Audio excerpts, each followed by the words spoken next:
the impact of Botswana being an upper middle income country on the relationship with development partners in achieving development excellence. My presentation will cover the following areas: introduction, summary, so what, background, method, results, conclusion, and future steps.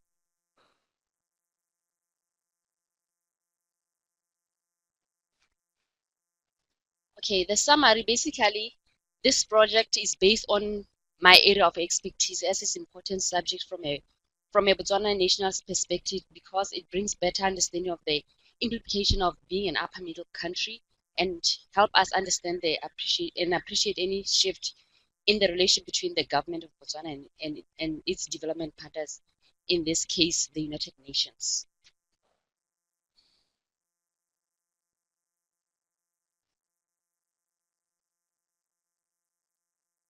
The background to the study. Basically, Botswana is a landlocked, politically stable, democratic, and growing steadily economically. It gained its independence from the British in September 1966. In its early years, it experienced fastest growing per capita income in the world and with assistance from aid from the British government and other countries, and also the discovery of diamonds in 1967. Basically, this led to the country becoming an upper middle country. We say that a country is an upper middle country by saying that a country is an upper middle country when it has a gross national income per capita in the range of 4,036,000 US dollars to 12,275 US dollars. Countries like China, Mexico, Libya, Cuba are upper middle countries. This study is to determine if there's been a change in the relation between the government of Botswana and its development partners since its upgrading to the upper middle country. Development partners basically is the relation between the donors and the recipient countries, which is usually a global partnership where both parties have mutual beneficial relationship built on trust, sharing and of knowledge and integration. So what? Botswana basically has vast natural resources, plenty of wildlife and tourism industry. From the knowledge gained from this research, we are realizing that Botswana has to diversify its economy from diamond to pursue forcefully to enable Botswana to be able to sustain itself and achieve its development agenda. This is because Botswana is mostly a diamond development country, and basically we're saying that diamonds are not going to be forever, so the country has to diversify its economy in order to be able to continue being able to develop its own agenda. The government of Botswana must also nurture the government of Botswana must also nurture more high-level relationship with the development partners and focus on supporting, coaching, and mentoring and funding of high-level development. High development projects. Botswana must also focus more on self-reliance and meet its recurring budget internally, meaning that as a country, because it's reliant on development countries, this development partners, basically when they fund development projects in Botswana, they will have some terms and conditions, and also to be able to support Botswana to be able to develop its development agenda. And if Botswana is able to diversify its economy and be able to raise more capital for its own, it's able to be able to fund its development agenda without any interference of development countries. Botswana must increase effort to attract foreign direct investment instead of donor funding. Botswana basically, since it's a land-led country, it's basically more supportive of supporting locals to be able to come up with initiatives and open businesses to also add to the development of its own country. But the rules and regulations for other international companies to come into Botswana, the system is stringent. It's not really accommodating other international companies to come and set up, create employment, and also add to the development of the country, making this development agenda for the country more limited.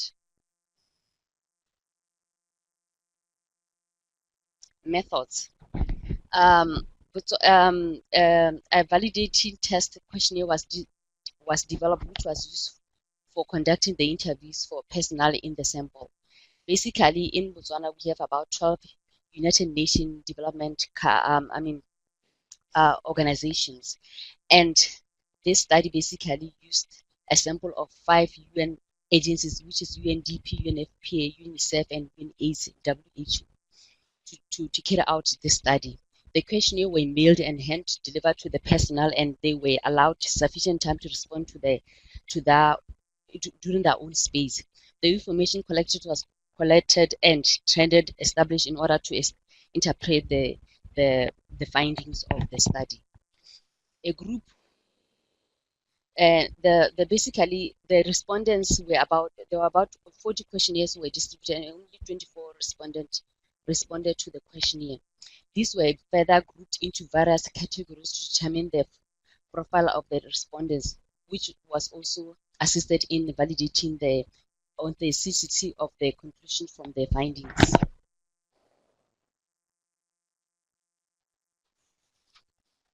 From this graph, using the 5 agencies of the United Nations, we looked at the respondents per agency, which is UNDP, UNFPA, UNICEF, UNAIDS, and WHO. We found that the focus group for this study consisted of 32 program staff from the United Nations. Only 24 were either program managers, others were program associates, and others were program experts completed the questionnaires. From the 12 people, the 12 that responded to the questionnaire. The pie chart also shows the respondent profile. From the profile, we found that the highest respondents were about 42% made program managers, followed by program expert of 37% and program associates of 21%. The program managers are specialists in different areas of development. That is, they are mostly economists, researchers. They analyze data and monitor economic trends in the country. The program managers basically are implementers of the development projects. The program associates support the program managers in implementing the development projects and do the groundwork.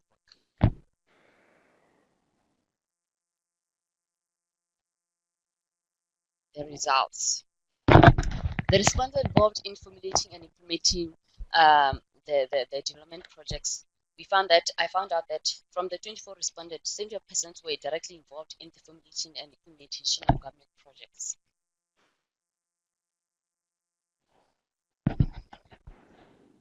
So in the results, I also looked at how many the UN staff who are partaking in.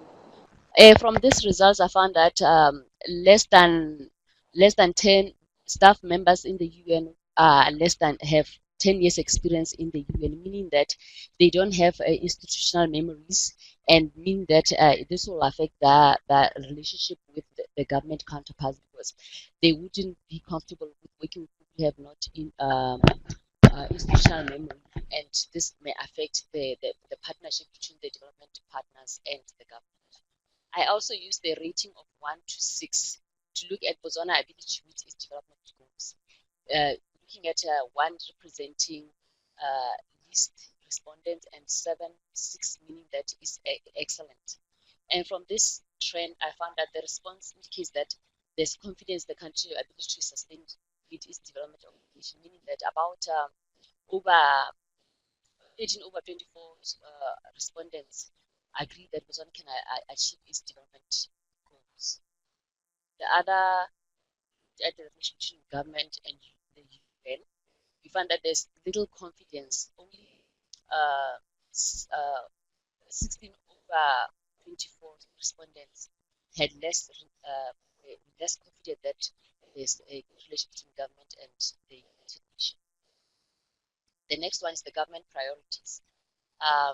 There's also from this rating found that only the rating of 3 shows that 16 out of 24 says that there's not been an effective Botswana has not been effective in prioritizing its development needs as a upper middle country. And we find that also the priorities of the UN is totally different from the government. UN wants to focus on conservation, biodiversification, when government wants to focus on awareness on HIV and AIDS, they look at safety nets and social services for the poor and refugees. Government wants to get water management because we are a poor country. They care about household health, sanitation workers, domestic education, medical service training and capacity. Basically, this is what our profile study was focusing on. Thank you. Thank you, Dorcas, for a good presentation.